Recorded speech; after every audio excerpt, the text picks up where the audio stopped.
So we're knocking it out below. Okay, let's start here. Are we okay with that? And then we're knocking out the arm and the leg, which is going to be over here.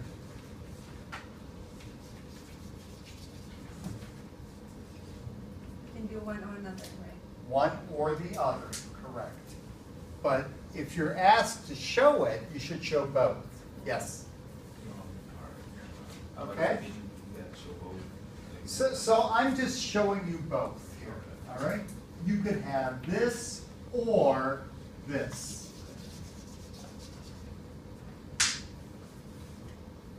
Highly unlikely that you're going to do anything in here for the simple reason that the arm is coming, I mean, in theory you could, don't get this wrong. The face is sliding way over here. You could, in theory, do something in there. It would have to be pinpoint. So that's what you should. So you should have shown both of these areas.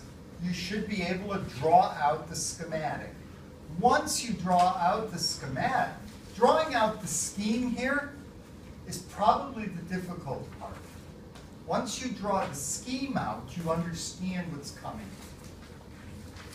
All right? So take the time, really, and say, what am I missing here? What did I leave out? What could I have done differently? Are we okay with that? Cool. On Wednesday, we're going to have a drawing from today. I will try to limit you to something. All right. How's everybody doing? We all okay? What's that? Doing okay? Yeah.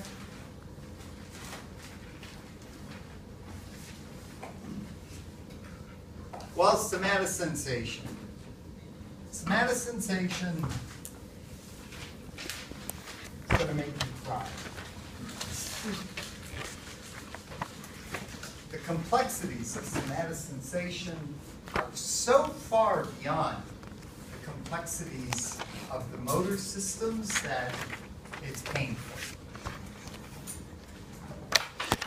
We're going to kind of concentrate today on looking at the posterior versus anterior lateral column organization. We're going to talk about pain and look at the thalamus. On Wednesday, we're going to go through the losses as we did for the motor system. It is critical that you read through that ahead of time. All right? Make sure you do. Oh.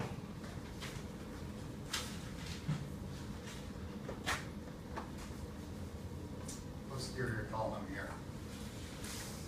Yeah.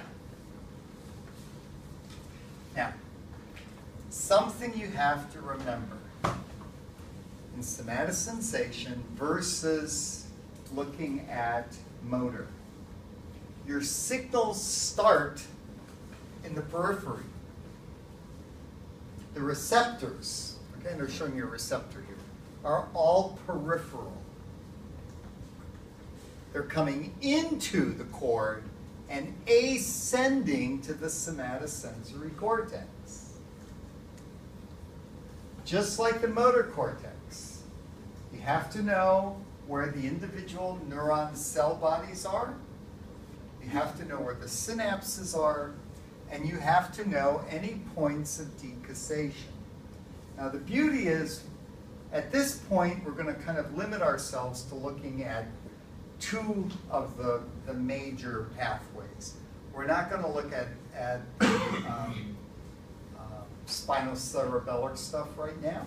We're going to stick with the dorsal column or the posterior column and the anterolateral stuff. So here now we're talking about the dorsal column. These are the two fascicular areas. So we have fasciculus gracilis, fasciculus cuneatus. The signal starts at a peripheral receptor. So we have some form of receptor here.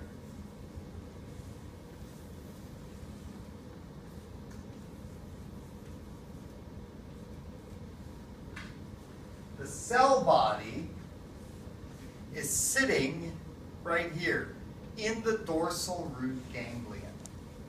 The beauty of the somatosensory system is that the first, so in general here we're going to have 3 cell bodies involved, three neurons, primary, secondary, and tertiary. First order, second order, third order, you can describe them several ways. This cell body sits in the dorsal root ganglion. The dorsal root ganglion is full, bless you, of cell bodies for somatosensation. It's going to come in and a couple of things are going to happen. We're going to synapse in the gray matter, and we're going to ascend and synapse in the medulla. Nucleus cuneatus. Okay, that's the example we're giving here. We could have synapsed with the fascicularis, but they're just showing that. At this point, we are going to decuss these internal arcuate fibers, going to the other side, heading on up, heading on up, heading up. Cell body number 1, cell body number 2, cell body number 3 is in the thalamus. So automatically, right now, for all these pathways, you know where 2 of the cell bodies are. 1 is in the dorsal root ganglion. 3 is in the thalamus. All you got to do is remember where number 2 is. Okay? For the dorsal column here, it's going to be in the caudal medulla.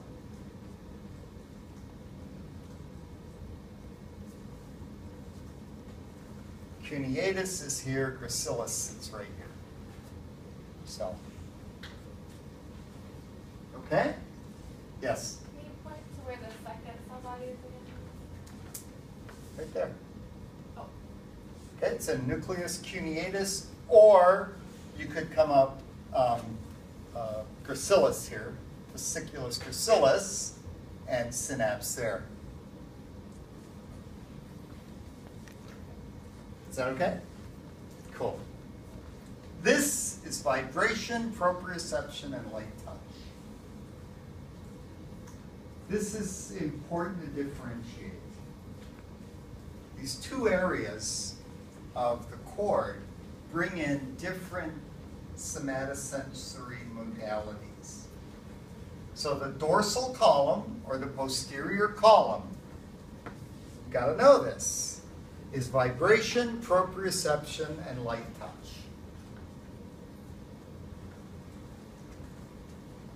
So let's go to the anterolateral.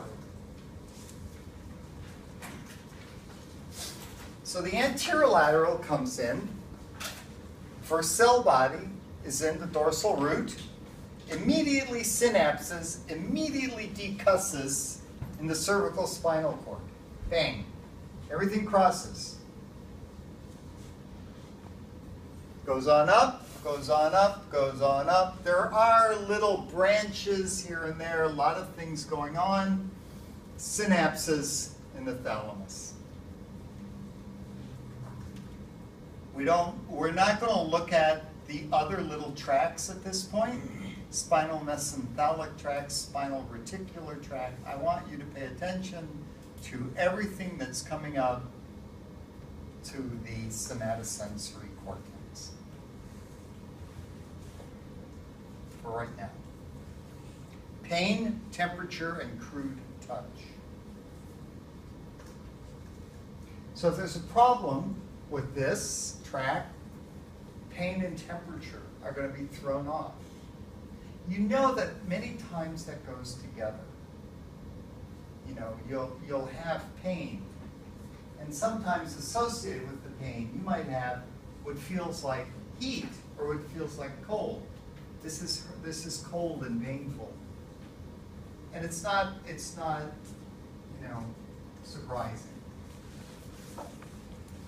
So, first order neuron is going to be in the dorsal root. Second order neuron, cervical cord. Third order neuron is in the thalamus.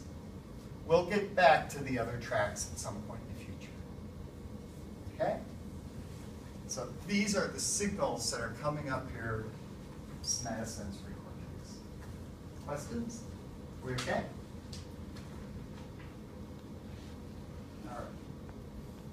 We're back to this yet again. Okay, so here's the anterolateral system, and here's the posterior columns.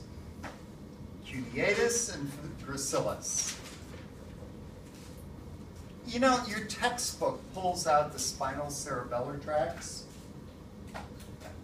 and really discusses them with the cerebellum, and that's kind of a nice strategy. I used to always pull these out and bring them in here, and everybody would say, but in lab, we're not doing those right now. I don't know, have you discussed the spinal cerebellar tracts at all in lab? That's this week, okay. Do you know if they're on the lab agenda? If I could have you just quickly look. Sensory pathways, Yeah. No, I know sensory pathways are. Have they finally bundled those in? Because historically, I mean, as of last semester, they were not. They were still held out. So, if you know, I'll talk to Mike or Tom tomorrow and see if they're covering them. But I would like to leave the. I've just found students get more confused bundling them in here than leaving them with the cerebellum. So, all right. So once again, we revisited this. The interactions with the thalamus are crazy, complicated, and critical. The thalamus. One could say that the thalamus really is the mastermind of everything going on in the brain. Everything going to and from the cortex passes through the thalamus. You have to understand the structure of the thalamus. And, you know, there are a lot of ways to approach looking at it. Once again, you should take this drawing, isolate it without the labels, and label it. You just have to start working on it. Thalamic problems, thalamic lesions are not rare, so you're going to be encountering them. The anterior nuclear group, in general, people don't divide up into many nuclei. It's just called the anterior nucleus by many people. All right, sits at the anterior portion.